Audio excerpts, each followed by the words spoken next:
Masechet Sota, Daf Lamed He Amud Bet. On va commencer par les deux dernières lignes de Lamed He Amud Aleph, à partir des mots Vayach Be'anshe Bet Shemesh Kira'u Ba'aron.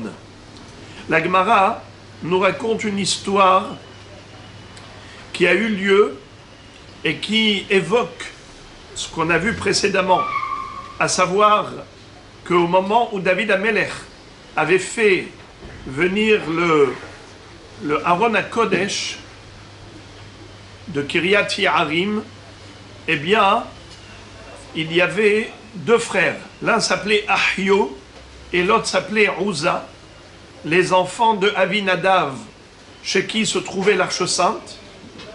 Et lorsqu'ils ont mis le Aaron HaKodesh sur une calèche qui était conduite et tirée par des bœufs, chemin faisant, la calèche a bougé et Uza a eu peur que le Aaron HaKodesh tombe.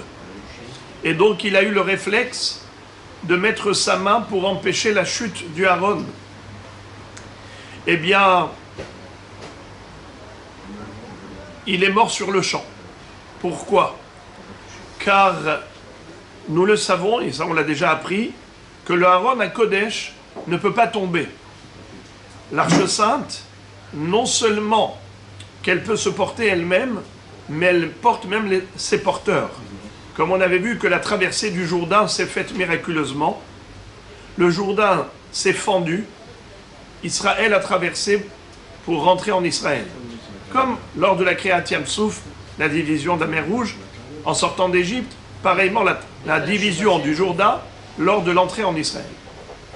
Eh bien, l'eau ensuite a repris son cours, et quand l'eau a repris son cours, les Kohanim étaient avec l'Arche Sainte de l'autre rive du Jourdain. Eux, ils n'avaient pas encore traversé le Jourdain. Ils étaient là avec le Aaron HaKodesh sur leur épaule. Et qu'est-ce qui s'est passé? Un deuxième nes. C'est qu'ils ont fait un vol plané. C'est-à-dire que le Aaron HaKodesh a porté les Kohanim et il a fait un vol plané d'une rive à l'autre du Jourdain. Et c'est comme ça qu'ils sont rentrés en Eretz Israël, les Kohanim.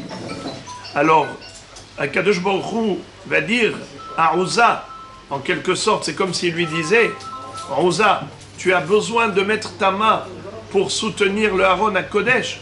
Pourquoi? Le Aaron HaKodesh, il a besoin de toi, de l'aide humaine, alors que c'est l'arche divine, pour la Torah qui est dedans, l'étape de la loi. Eh bien, le Aaron HaKodesh, il peut même porter ses porteurs, à plus forte raison qu'il peut s'auto-porter. C'est comme si c'était un Hilul Hashem de la part de Uza, qu'il montrait que l'arche d'Hashem a besoin du soutien humain. Voilà pourquoi il est mort. Et on sait que ça a causé tellement de traumatisme à David Amelech qu'immédiatement il a demandé de dévier le chemin. La destination du Aaron HaKodesh finalement n'était plus vers Ir David, Metsuda David, c'était plutôt vers la maison de Beth Oved Edom à Gitti. Il a dit d'installer le Aaron HaKodesh là-bas. Et plus tard, la maison de Beth Oved Edom à Gitti a été bénie. Et sa femme et ses belles-filles, ont eu des enfants multiples. Ils avaient des sextuplés. Ça veut dire 6 enfants par naissance. Et il a eu 62 petits-enfants qui sont nés, des enfants et petits-enfants qui sont nés, grâce au Aaron HaKodesh. Et il a eu une grande bracha. Alors David Amelech a vu que ce n'est pas le Aaron HaKodesh qui est à l'origine de la mort de Uza. Ce qui était à l'origine de la mort de Uza, c'est le manque de respect du Aaron HaKodesh. Et non pas le Aaron HaKodesh, au contraire. Le Aaron HaKodesh est source de bénédiction, pas source de malédiction. C'est celui qui manque du respect au Aaron HaKodesh qu'il attire sur lui la foudre de la colère divine. Eh bien, David Amelech, en voyant cela, donc il a justement fait venir le Aaron HaKodesh vers Ir David. Mais avant cela, avant l'histoire avec David Amelech et Uza, et comme on avait vu précédemment que la raison pour laquelle Akadosh Baruch Hu a fait subir à David Amelech ce traumatisme d'avoir sur la conscience la mort d'un homme, c'est parce que en fait le Aaron HaKodesh ne devait pas être transporté sur une calèche. Il devait être porté sur les épaules des Lévi'im, des Bnei Kehat, comme d'habitude. Comme il est écrit, Va'avodat HaKodesh alehem ba'katef Isaou. Pourquoi donc David Amelech a oublié cette halakha et il a payé cher pour cet oubli. Donc il s'est senti coupable de la mort de Uza.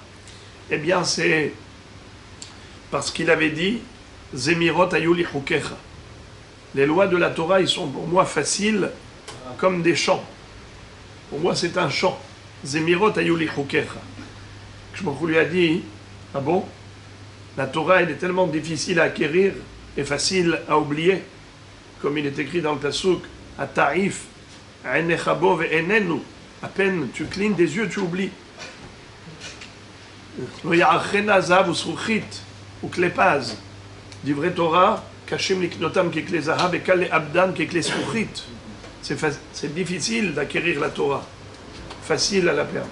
Facile de la perdre. C'est pour cela qu'il a eu cette punition, laquelle, c'est qu'il a oublié une halakha aussi simple. Ici, asseyez-vous ici, Rabbi aussi. Il a oublié une halakha tellement évidente, une halakha tellement simple, qu'il ne fallait pas faire transporter le Aaron HaKodesh sur une calèche, mais sur les épaules.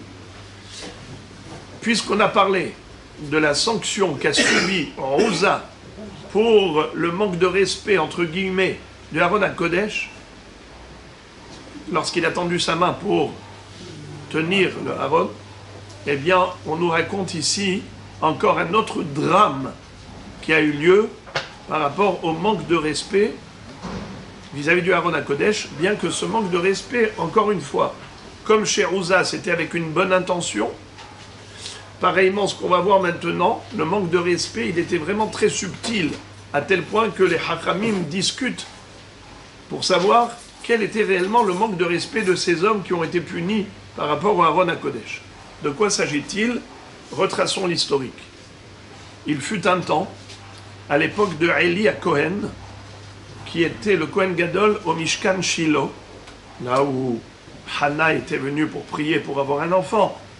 Elle a eu Shmuel HaNavi, qui va étudier la Torah chez Eli HaKohen. En tout cas, Eli HaKohen avait deux enfants, Hofni ou Pinchas, qui n'étaient pas des enfants qui étaient à la hauteur du niveau de leur père. Le Passouk les critique par rapport à un comportement négatif qu'ils avaient. Je ne veux pas entrer dans ces détails, mais juste pour vous dire qu'à un moment donné, Israël est allé en guerre contre Pélishtim parce que les Philistins agressaient Israël et ils ont perdu dans la guerre. Ils ont perdu en guerre et ils ont dit peut-être que si on amène et on apporte avec nous au front de guerre le Aaron HaKodesh, l'Arche Sainte, eh bien nous serons accompagnés par Hachem, soutenus par Dieu, c'est sûr que nous remporterons une victoire écrasante sur les Pélishtim. Et les Pélishtim, Bémet, ont eu très peur. Et ils ont dit, le Dieu d'Israël qui a frappé les Égyptiens, on le sait, les Asaramakot, ils ont eu très peur. Mais finalement, comme Am Israël n'était pas à ce moment-là du niveau requis pour mériter la protection divine, non seulement qu'ils ont perdu la guerre, mais même l'Arche Sainte a été prise en otage. Les Philistins ont pris l'Arche Sainte avec des cris de victoire triomphale, en disant « Ouais, on a pu maintenant prendre même l'Arche Sainte de Aaron HaKodesh d'Israël. » Et ils l'ont mis dans le temple de l'Arabodazara, dans ce qu'on appelle Bet Dagon, devant une idole qui avait une forme de poisson avec des bras, avec des pieds, et ainsi de suite. Et la nuit, le Dagon est tombé sur sa face. Le lendemain, ils ont remis le Dagon à sa place. On dit peut-être que la statue est tombée comme ça par hasard. Le lendemain, encore une fois, ça retombe, et cette fois-ci, tous les membres se cassent. Il ne restait plus que le tronc. Ils ont compris que ce n'était pas le fruit du hasard, mais que c'était que leur Avodazara tombait devant le Dieu d'Israël. Et du coup, ils ont eu peur, mais pas pourquoi ils ont eu très peur, parce que du coup, toute la population a été frappée d'hémorroïdes. Une plaie d'hémorroïdes. Comme il y avait les 10 plaies en Égypte, les Philistins de toute la ville, ils se mettent à hurler. Des hémorroïdes, des hémorroïdes, des hémorroïdes. Et alors ils ont envoyé dans une autre ville le Aaron à Kodesh. Et dans l'autre ville, Aouda, là-bas aussi. Bam, bam, bam, bam, des hurlements. Et c'est comme ça qu'ils ont été dans plusieurs villes philistines, enfin, les Philistins se trouvaient. Et à la fin, ils ont compris que c'est le Dieu d'Israël qui les frappe. Ils ont demandé conseil à leurs conseillers. Ils ont dit, faites kavod, renvoyez le Aaron à Kodesh, mais be kavod. Ils l'ont mis sur une calèche, tirée par des bœufs. Et ils ont dit, on va voir, est-ce que c'était un fruit du hasard, tout ce qu'ils ont eu, ou bien est-ce que c'est vraiment le Dieu d'Israël qui les a frappés. Ils ont dit, si les bœufs vont tirer d'eux-mêmes la calèche en montant les Derech Bet Shemesh, par le chemin qui longeait Bet Shemesh, alors ça veut dire que Béhémet, c'était la providence divine et pas le fruit du hasard. Et c'est ce qui s'est passé. Les habitants de Bet Shemesh ont vu l'Aaron à Kodesh et ils l'ont regardé fixement. Et il y a eu un massacre. Il y a eu un drame terrible. Des morts dans les habitants de Bet Shemesh qui ont regardé le Aaron à Kodesh. Alors c'est là où je commence à lire avec vous le texte. Regardez les 2 dernières lignes de Sota Lamedhe Amoud Aleph. Vayach be'anshe Bet Shemesh kiraou ba'aron. Dieu a frappé les habitants de Bet Shemesh parce qu'ils ont regardé l'Arche Sainte. La Gemara pose la question, Mishum dera'ou vayach, est-ce que ça c'est une faute? Parce qu'ils ont regardé le Aaron, alors ils méritent d'être tués?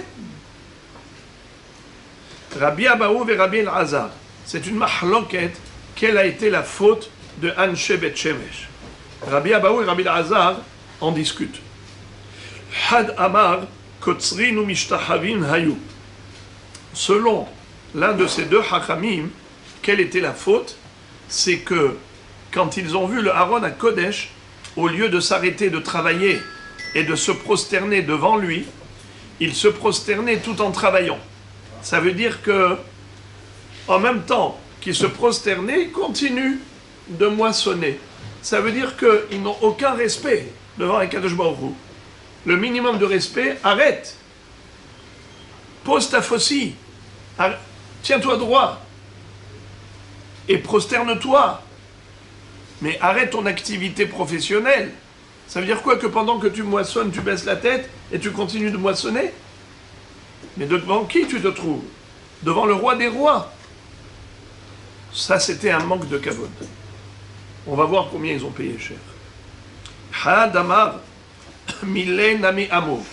Selon une deuxième opinion, ils ont adressé au Aaron à Kodesh des paroles arrogantes et audacieuses, pleines d'effronteries. Qu'est-ce qu'ils ont dit?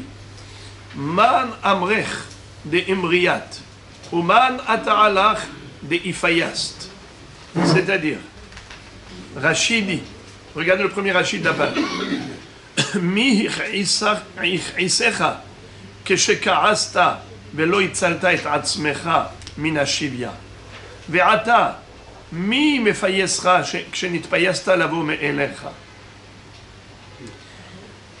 Ils ont dit au Aaron à Kodesh, qui t'a énervé au début et qui t'a calmé maintenant? Au début, tu t'es laissé tomber en otage, être pris en captivité par les Philistins, mais toi, le Aaron à Kodesh, support de la Shekhinah, tu aurais pu te protéger et ne pas tomber entre les mains des Goïm, les Philistins. D'emblée, tu aurais pu les frapper, les Philistins. Au lieu de d'abord tomber entre les mains des Philistins et ensuite faire tomber Dagon et frapper les Philistins avec des hémorroïdes. Mais d'emblée, Akadosh Baruch Hu aurait pu réagir. Pourquoi laisser le Aaron HaKodesh tomber dans les Philistins? C'est qu'en effet, Akadosh Baruch Hu était en colère contre Israël. Alors, il s'adresse au Aaron en disant, toi représentant d'Hachem, qui t'a énervé pour que tu t'énerves et que tu te laisses tomber entre les mains des Philistins au lieu de les attaquer, de te défendre en les attaquant. Et maintenant que oui, il y a eu ce Ness, et en effet les Philistins ont subi des plaies jusqu'à ce qu'ils aient rendu l'Aaron HaKodesh Bechavod, c'est que finalement la colère d'Hachem s'est calmée. Qui t'a calmé pour que tu te calmes? Ces paroles arrogantes, ces paroles d'effronterie insolentes à l'égard d'Hachem leur a valu une mort terrible. Regardez-moi ça. Vayar Ba'am, pardon, Vayar Be'anshe Bet Shemesh. Je vous lis le passouk entier que vous n'avez pas sous les yeux, parce que la Gemara ne cite qu'une partie du passouk. Vayar Be'anshe Bet Shemesh Kira'u Ba'aron Hashem Vayar Ba'am Shiv'im Ish Hamishim Elef Ish Vayit Abbelu Ha'am Ki Ka Hashem Ba'am Maka Gedola. Traduction. Il a frappé les habitants de Beth Shemesh car ils ont regardé le Aaron Hashem. Il a frappé le peuple, 70 hommes, 50 000 hommes. Alors on ne comprend pas. 70 hommes, 50 000 hommes. Est-ce que c'est 70 hommes ou 50 000? Si c'était 50 000 plus 70, ou 70 plus 50 000, il aurait fallu mettre le Vav. Le Vav, la conjonction de coordination. Or, il n'y a pas de Vav. C'est écrit Shiv'im Ish, Hamishim Elef Ish. Alors, qu'est-ce que ça veut dire? La Gemara tout de suite va poser la question. Vayit Abelu Ha'am Ki Ka Hashem Ba'am Maka Gedola. Et le peuple s'est endeuillé car Dieu a frappé, car Kadosh Baruch Hu a frappé le peuple d'une grande plaie. Juste que vous le sachiez que vous avez une mauvaise version. Quand ils ont recopié la Gemara, ils ont mis un vav en plus, et ça c'est la retranscription, ce qu'on appelle des erreurs de frappe, et ils ont mis un vav, alors qu'il n'y a pas de vav dans le pasouk. Dans le Navi, c'est un pasouk dans Shmuel, Perek Aleph, Shmuel Aleph, Perek Vav, pasouk tête, là-bas, il n'y a pas de vav. Et c'est toute la raison de la dracha. Alors, il y a ici aussi une mahloket. Comment comprendre 70 hommes, 50 000 hommes?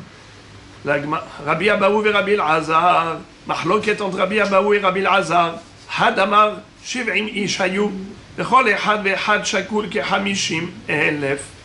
Ils étaient 70 hommes, et chacun d'entre eux était équivalent à 50 000 hommes. C'est-à-dire que la qualité de ces 70 hommes était extraordinaire. On avait ici des gens qui avaient une valeur de 50 000 personnes. Et Hadamar et l'autre dit le contraire.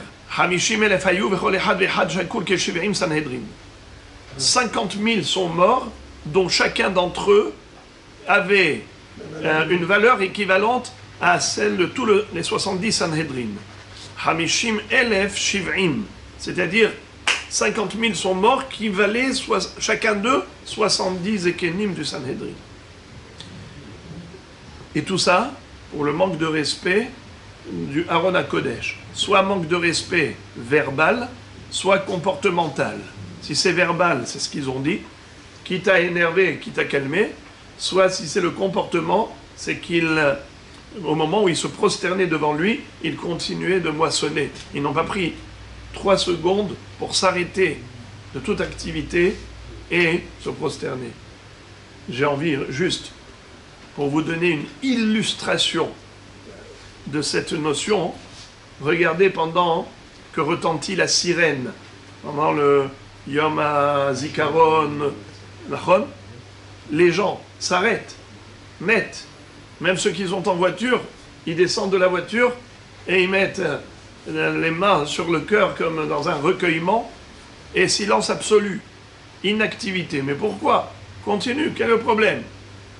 Tu peux avoir dans ton esprit une pensée pour le Yom HaZikaron. C'est quoi cette histoire de s'arrêter totalement pour ce recueillement?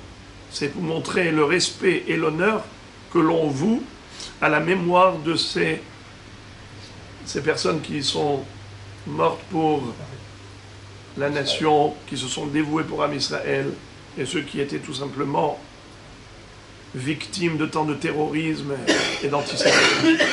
Donc, le respect se traduit par l'inaction, par l'arrêt de toute activité. L'arrêt de toute activité est une expression de respect, de recueillement.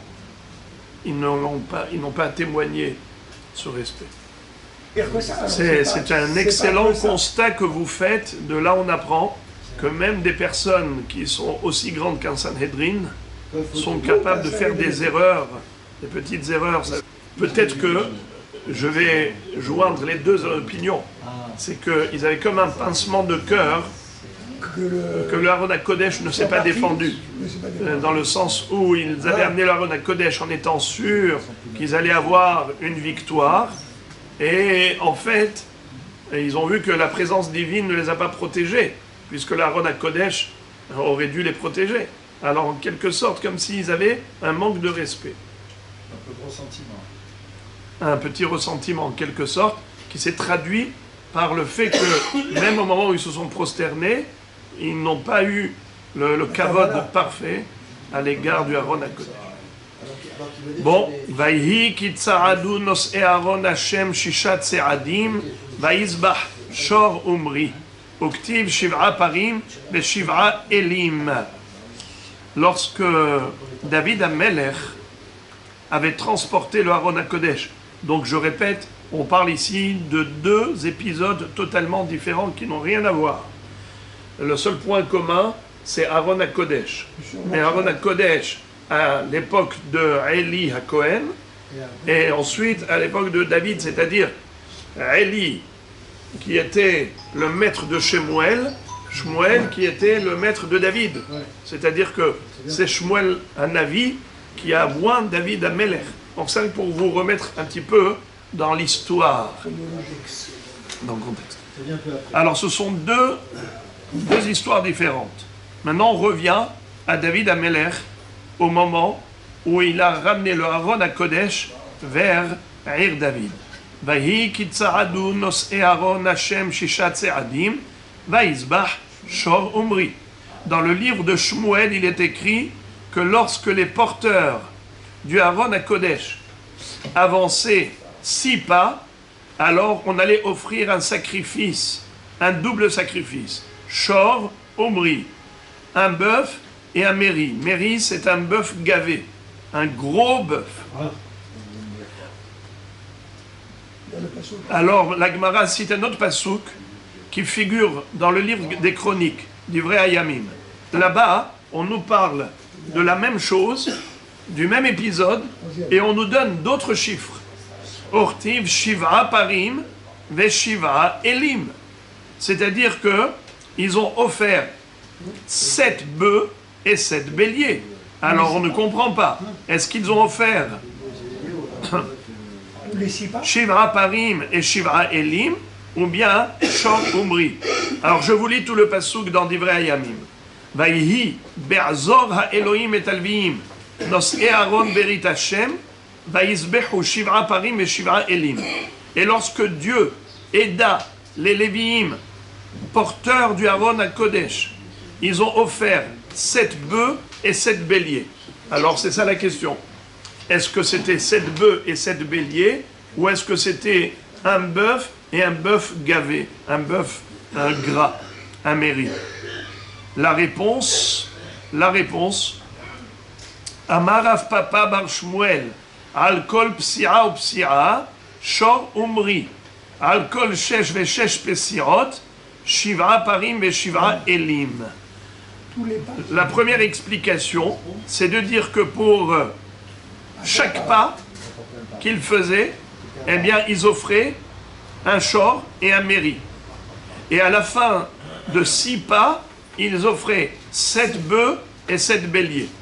D'abord, pourquoi offrir des corbanotes à chaque pas ou chaque 6 pas? Pourquoi? Alors on vient de dire ici, Vaïhi Be'azor. Si nous on aurait dit Vaïhi Ba'azor, lorsqu'il a aidé, lorsqu'Hachem a aidé les Lévim. Mais ici, pour être précis, c'est écrit Be'azor, lorsqu'il les aida. C'est-à-dire qu'ils ont offert des corbanotes, si je peux ainsi dire, des corbanotes Toda, pour remercier Akadosh Baruch Hu. De quoi? Eh bien, lorsqu'on a vu ce qui s'est passé avec Uza qui est mort, au moment où on a transporté le Haron HaKodesh sur une calèche, et là maintenant, entre guillemets, ils ont fait Teshuvah, ils l'ont transporté comme il se doit, c'est-à-dire sur les épaules des Lévi'im, et là on a vu qu'il n'y a eu aucun drame, alors on remercie Hachem qu'il n'y a pas eu de drame, qu'il n'y a pas eu de mort. Alors ils offraient un korban à chaque pas. Ah, et les 7 bœufs et 7 béliers, c'était tous les 6 pas. Maintenant, pourquoi 6 pas? Pourquoi pas 12? Pourquoi pas 100? Pourquoi 6 pas? Le drame avec Rosa, a priori, ça s'est passé après qu'il ait fait 6 pas. Il a fait 6 pas, et là, il a vu que ça bougeait, il a mis sa main. Alors là, tous les 6 pas, on disait merci à Hachem qu'il n'y a pas eu de mort. D'abord, comment est-ce qu'on offrait des corbanotes? Comment on offre des corbanotes? Pas par terre. Il faut construire un hôtel. Donc ça veut dire que à chaque pas, on construisait un hôtel. Alors ça va être ici la kushia de Rav Hizda. Amar le Rav Hizda imken mileta et kol eretz Israël bamot. Alors tu vas remplir tout Israël d'hôtels d'après toi. Vous savez qu'est-ce que c'est que la bama? À l'époque, lorsque le Mishkan n'était pas encore fixé, on pouvait offrir n'importe où, sur une bama, en Eretz Israël.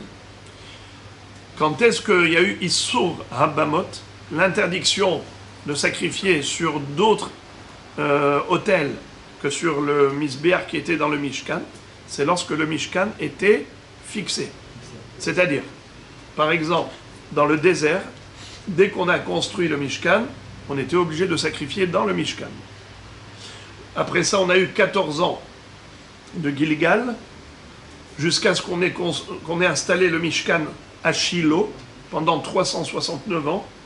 Eh bien, en attendant ces 14 ans de ce qu'on appelle Kibush et Hiluk, conquête et partage du territoire d'Israël, à ce moment-là, le Mishkan n'était pas encore fixé. Alors à ce moment-là, on avait le droit de sacrifier n'importe où sur des bamotes. Après la destruction du Mishkan Shiloh, comme ici, eh bien on avait le droit de sacrifier ailleurs, sur des bamotes, sur n'importe quel hôtel. On pouvait construire un hôtel et sacrifier, parce qu'il n'est pas encore fixe. Après, quand il était à Nov, dans la ville de Nov, ou dans la ville de Givron, alors on ne pouvait plus sacrifier sur des bamotes. Mais quand ça a été détruit, eh bien on pouvait sacrifier sur les bamotes. Quand est-ce qu'on ne peut plus définitivement sacrifier sur des bamotes? Depuis que le Beth Amikdash a été construit par Shlomo HaMelech.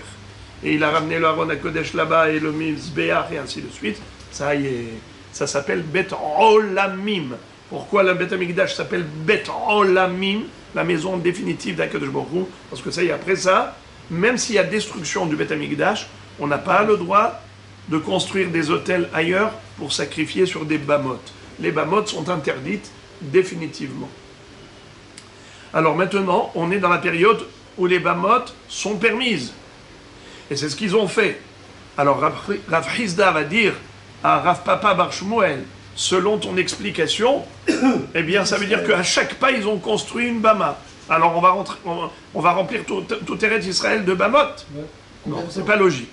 Et là, Rav Hizda, Al-Kol Shesh Veshesh Psirot, Shor Umri, Al-Kol Shishas Darim Shel Shesh Psirot, Shiv'a parim et Shiv'a elim.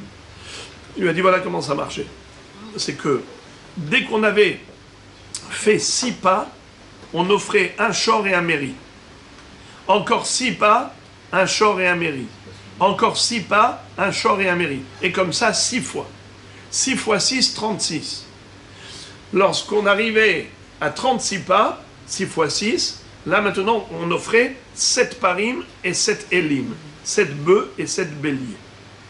Donc on appelle ça Shisha Sedarim Shel Shisha Pesirot. Répétons dans les mots de Rav Hizda. Ela ma Rav Hizda. Al kol shesh beshesh pesirot shor umri. Pour chaque 6 pas, un shor et un méri. Al kol shisha sedarim shel shesh pesirot, shiv'a parim et shiv'a elim. Mais pour 6 darim de 6 psirot, alors 7 bœufs et 7 béliers. À ce propos, il est écrit qu'ils ont apporté le Aaron à Kodesh. Alors une fois, il est écrit à Kidon et une fois à Nachon. Venez, on va lire le pasouk.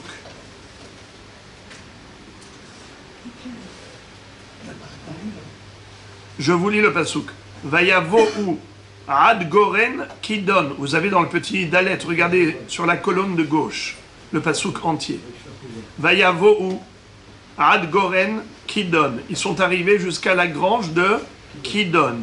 Vaishlach Uza et Yado le ehoz et Aaron ki shamtu abbakar. Uza avait donc envoyé sa main pour attraper le Aaron parce que shamtu abbakar. Et maintenant nous avons un autre pasouk qui nous parle de la même chose et c'est dans Shmuel. Un c'est dans Divrei Yamim et l'autre pasouk c'est dans Shmuel. Mais ça parle du même épisode. Vayavohu ad goren Nachon vaishlach Uza el Aaron Elohim. Donc voyez-vous, c'est exactement la même histoire qui est racontée dans Shmuel et racontée dans Divrei Yamim. Il y a juste un mot qui change, c'est le nom du Goren, la grange. Une fois on l'appelle Goren Kidon et une fois on l'appelle Goren Nachon. Qu'est-ce que c'est que Kidon? Kidon, c'est une épée.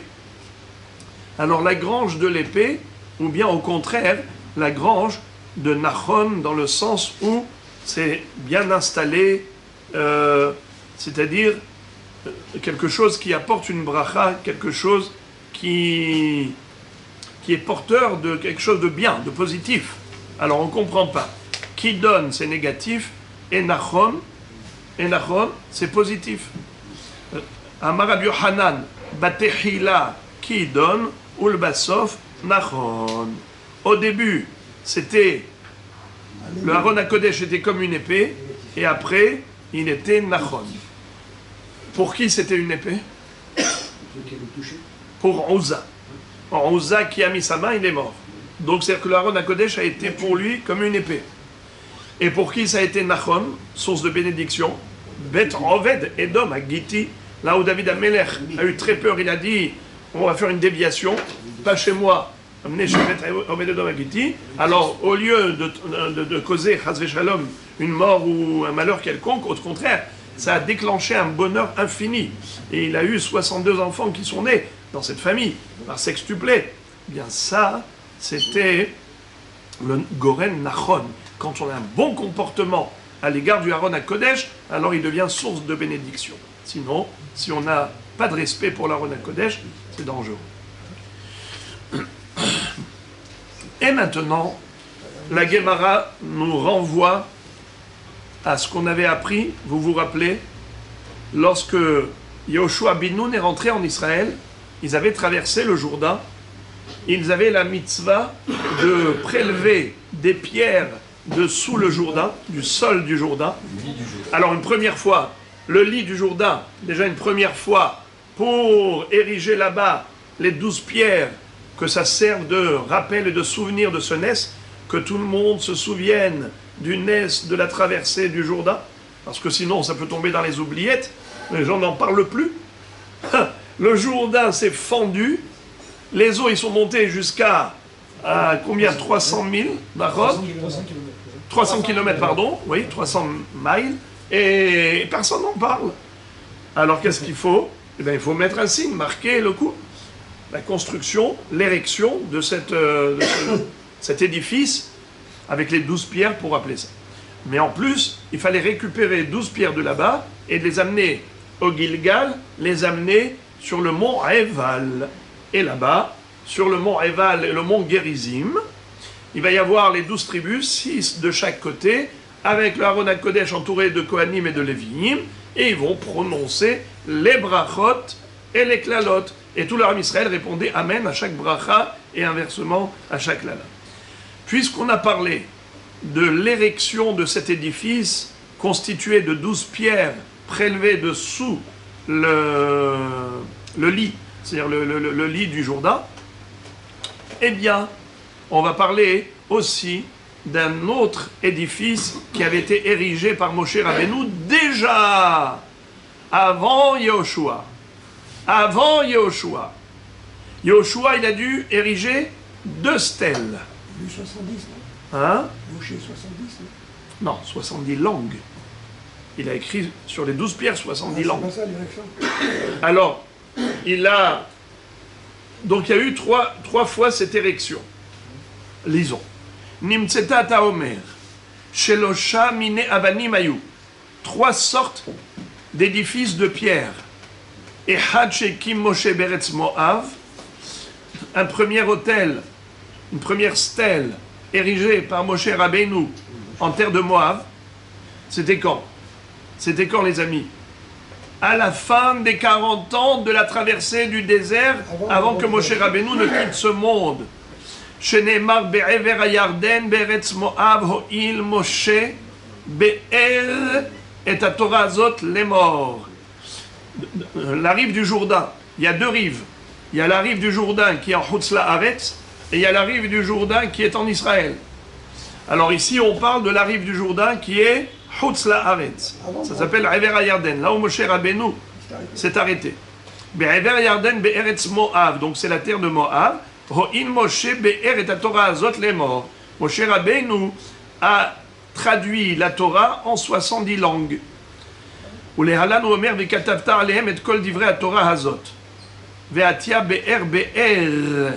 C'est-à-dire, il y a un autre pasuk ve'katavta ala avanim et kol divrei Torah hazot ba'er etev. La mitzvah qui a été donnée à Yehoshua bin Nun d'écrire toute la Torah sur les 12 pierres qu'il allait ériger là-bas, eh bien, cette mitzvah d'écriture, là-bas c'est écrit Ba'er Hetev, et là il est écrit Ho'in Moshe Be'er et Torah Hazot Lemor. Quelle est donc, je vous lis tout le pasuk. Je vous lis tout le pasuk. וכתבת עליהם את כל דברי התורה הזאת בעוברך, למען אשר תבוא לארץ, אשר השם אלוקיך נותן לך, ארץ זבתך חלב ודבש, כאשר דיבר השם אלוקי אבותיך לך, וכתבת על האבנים את כל דברי התורה הזאת באר היטב. Donc, la Torah doit être écrite sur les 12 pierres, comme dit le pasuk, וכתבת ירדן. Voilà pourquoi on est obligé de dire que Moshe Rabbeinu, lui aussi, il a écrit ça sur les 12 pierres qu'il a érigées, bien que ce n'est traduit convenablement toute la Torah en 70 langues, puisqu'on retrouve le mot Be'er qui veut dire expliquer, aussi bien chez Moshe Rabbeinu comme chez Yehoshua bin Nun. On comprend par cela, grâce à cette Gezerah Shava, on fait une analogie pour dire que ça a été fait exactement pareil, à savoir sur 12 pierres érigées en tant que stèles. Tov, Boker Tov.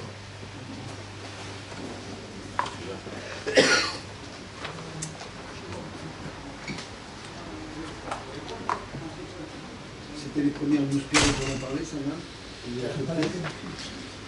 Donc la première fois, c'était avec Moshe Rabbeinu. Eretz Moav be'ever hayarden. La deuxième fois, et maintenant, ve'ehad she'ekim Yehoshua be'tor hayarden. La deuxième fois, c'est l'érection des pierres, cet édifice qui était en plein milieu du Jourdain, lorsqu'il fut fendu. À ce moment-là, il a fallu ériger ces 12 pierres pour rappeler le Nes.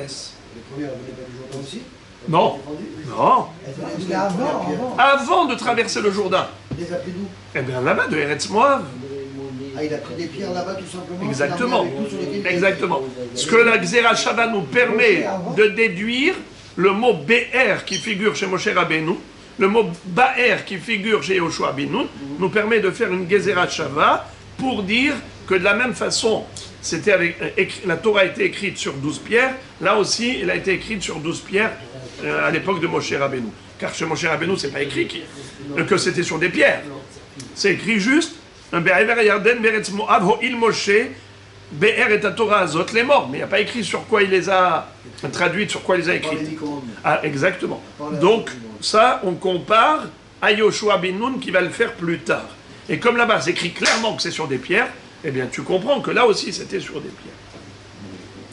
Donc, la première fois où on va ériger un autel, une stèle, c'est Moshe Rabbeinu, Beretz Moav, pour écrire la Torah dessus. Deuxième, c'est Yoshua ben Nun. Ushtem esrei avanim ekim Yoshua betor hayarden. Ça, c'est la seconde fois. Les 12 pierres que Yoshua a érigées dans le lit du Jourdain, en tant que signe pour appeler le Nes. Troisième fois, Vehad shekim bagilgal. Troisième fois, c'est l'érection de ces 12 pierres dans le Gilgal. D'ailleurs, ces pierres provenaient d'où? Du Jourdain, du lit du Jourdain. Shenemar ve'shtem esrei avanim ha'eleh asher lakhu. Je vous lis tout le pasuk. Ve'shtem esrei avanim ha'eleh asher lakhu min ha'yarden hekim Yoshua bagilgal.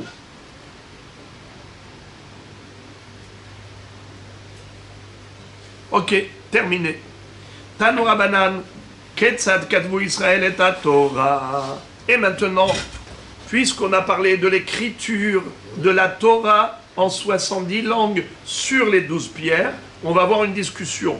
Est-ce que cette écriture s'est faite sur les pierres directement et ensuite on a recouvert avec de la chaux, du cide ou l'inverse? D'abord, on a peint les pierres avec de la chaux et ensuite c'est sur la chaux qu'on a écrit la Torah. C'est ça la discussion qu'on va voir immédiatement. C'est une grande mahloket entre Rabbi Yehuda et Rabbi Shimon. Regardez. Tanu Rabanan, la Braïta nous enseigne. Ketzat katvu Israël et la Torah. Comment Israël a écrit la Torah? Rabbi Yehuda Omer, al gabbe avanim katvuha. Rabbi Yehuda dit, ils l'ont inscrite directement sur la pierre. Sheneemar vekatavta al ha'avanim. Et kol divrei Torah azot, les Gomer. Comme il est écrit clairement, tu écriras sur les pierres la Torah. Ve'acharkach sadu otam basid. Et ensuite, ils ont peint avec de la chaux. Amar lo Rabbi Shimon rétorque. Il dit à Rabbi Yehuda, lidvarecha, il objecte, pardon. Rabbi Shimon objecte en disant, lidvarecha, selon toi, He'ach lamdu umot sheloto azman Torah. Car le but était d'étudier la Torah. Pour ça qu'on a traduit en 70 langues. Mais comment ils vont apprendre si tu recouvres la Torah de chaux? Marle bina yetera natan bahem akshboru veshigru notarin shelahem vekil fuet asid veisiuha. Akadosh Baruch Hu leur a donné la chokhma pour envoyer des notaires. Où est-ce que c'est écrit notaire? Shigru noterin shelahem. Hein? Noterin. Ils ont envoyé leurs notaires, c'est-à-dire les scribes qui savent écrire, mais qu'ils fouettent à Sid veisiuha. Ils ont retiré la chaux et ils ont recopié la Torah qui était en 70 langues. Ils ont retiré la chaux. Ouais. Pour l'avoir mis alors. Comment? C'est pour la retirer pour qu'ils l'ont mis. Très bonne question. Exactement. Nachon. On ne peignait pas du tout, on ne fait pas la chose avec un pinceau. On se poudre. Alors, On insiste, mais Sucre glace. C'est boucher les trous peut-être, non? ce que vous dites, c'est votre question, c'est la question de Rabbi Shimon. Rabbi Shimon, il dit à Rabbi Yehuda, mais pourquoi recouvrir l'écriture avec de la chaux? Parce que si le but, c'est qu'ils viennent apprendre, eh bien, qu'ils apprennent, que ce soit accessible.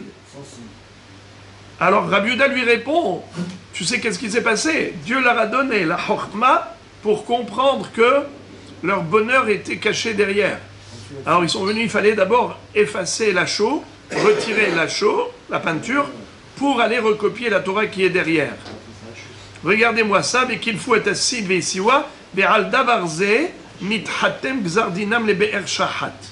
Et c'est la raison pour laquelle ces Umot HaOlam sont condamnés au Gehinam, parce qu'ils avaient la possibilité de venir apprendre, et ils ne l'ont pas fait. C'est-à-dire que Akadosh Baruch Hu attendait un effort de la part des nations de venir et effacer, retirer la chaux pour récupérer la Torah. Dans le sens où elle est devant vous, mais vous avez quand même un effort à faire. Il y a quand même un effort à faire.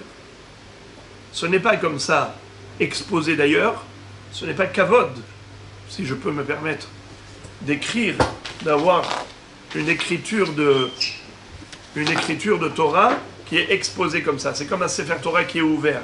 Non, il faut fermer le Sefer Torah, il faut l'envelopper, c'est ça le kavod. Donc l'écriture était recouverte de chaux, et à eux de venir découvrir pour apprendre. Donc ça c'est personnel, histoire de couvrir par respect des divrei Torah. Ou bien on peut dire que c'est pour faire preuve de volonté, de quête de vérité. Est-ce que vraiment j'ai envie d'apprendre, ou bien il faut que tu me mettes dans la bouche la cuillère. Ou bien, il y a un effort à faire.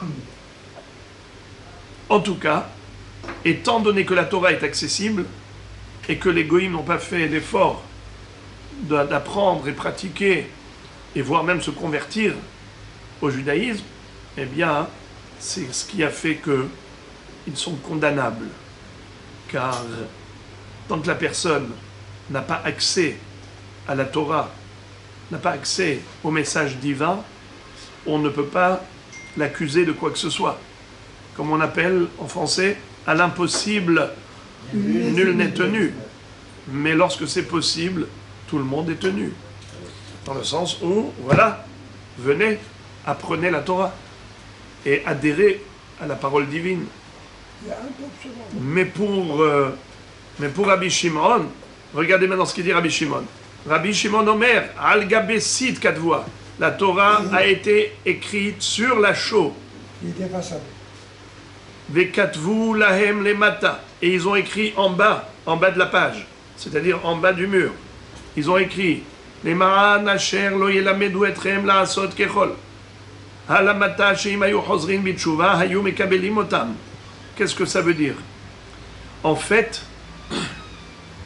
Akadosh Baruch Hu, quand il nous a dit d'entrer en Eretz Israël, il nous a dit d'être Megaresh, les Umot HaOlam qui étaient là-bas.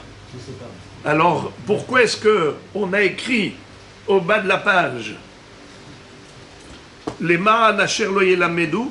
Rashi explique très joliment. Vekatvu milemata besof hadaf les Ma'an Asher Lo Yelamedu od les ilmi nektiv ki acharem tacharimem. La Torah nous dit à propos des Shivra Umot qui habitaient là-bas, acharem tacharimem vedavarze katvu lemata. Lorsqu'on a traduit la Torah en 70 langues et on a écrit ce pasouk en dessous. Pourquoi?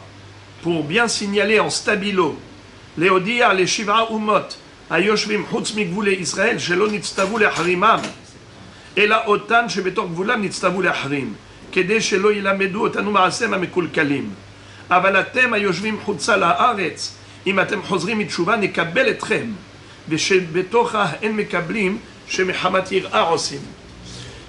Ceux qui avaient la même nationalité, c'est-à-dire des Kenaanim, des Shivra Umot qui habitaient en Eretz Israël, s'ils habitaient en Eretz Israël, ils avaient un autre statut que les Kenaanim qui habitaient en Chutz La'aretz, bien qu'ils étaient de la même origine, bien qu'ils étaient de la même nationalité. Pourquoi on acceptait la conversion au judaïsme des Kénaanim qui habitaient en Chutz La'aretz, et pas la conversion au judaïsme des Kénaanim qui habitaient en Eretz Israël.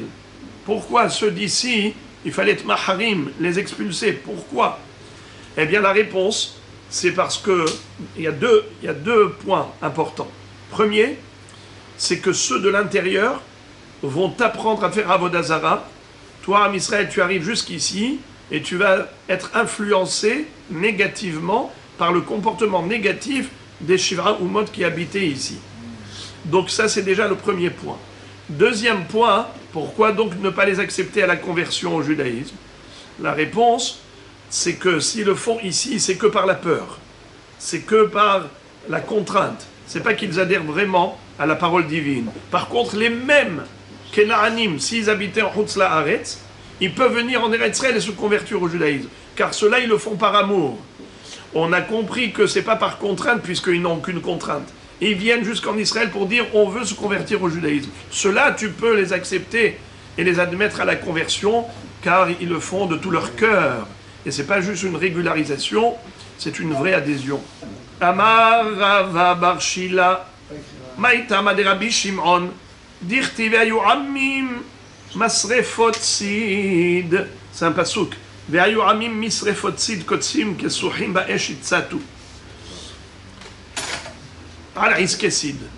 C'est-à-dire que les goïms qui savaient que la Torah est traduite et ils avaient la possibilité de venir et de lire sur la chaux, de lire sur le Sid, la Torah qui était traduite, et ils ne l'ont pas fait, ça veut dire qu'ils n'avaient pas de considération pour la parole divine.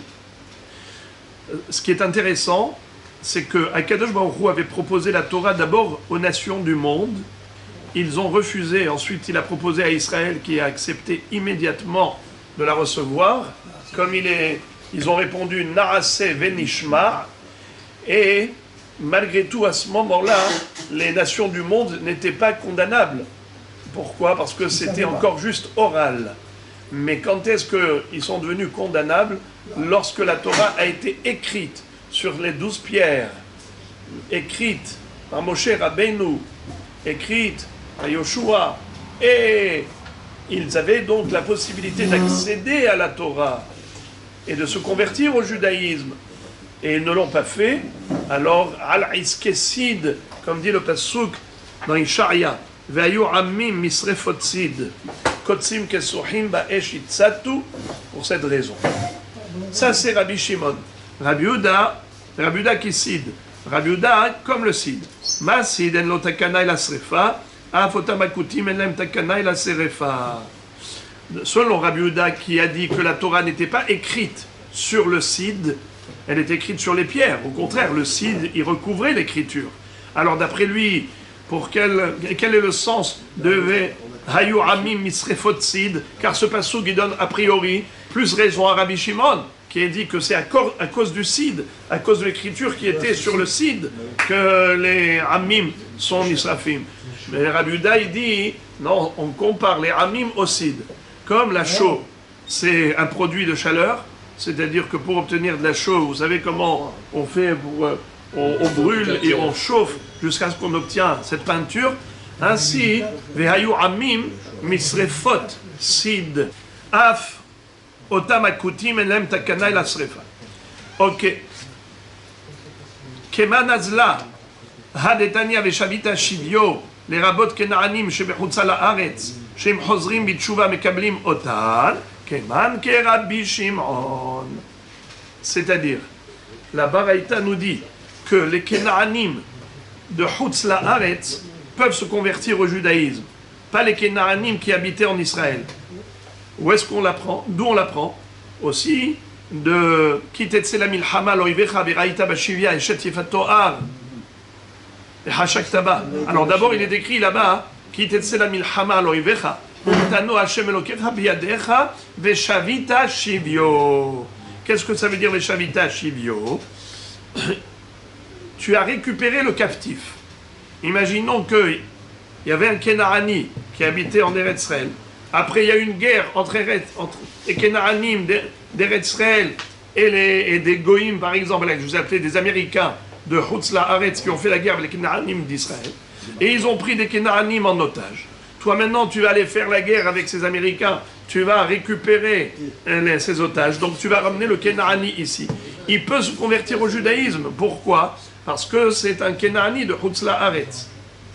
Il est devenu Kenaani. Il est passé, ouais. Puisque, étant donné qu'il est Chutz La'aretz, et comme on a dit tout à l'heure, leur conversion, elle n'est pas par crainte, elle est par amour, et donc ils peuvent devenir juifs complètement. Regardez s'il vous plaît le dernier hachis de la page.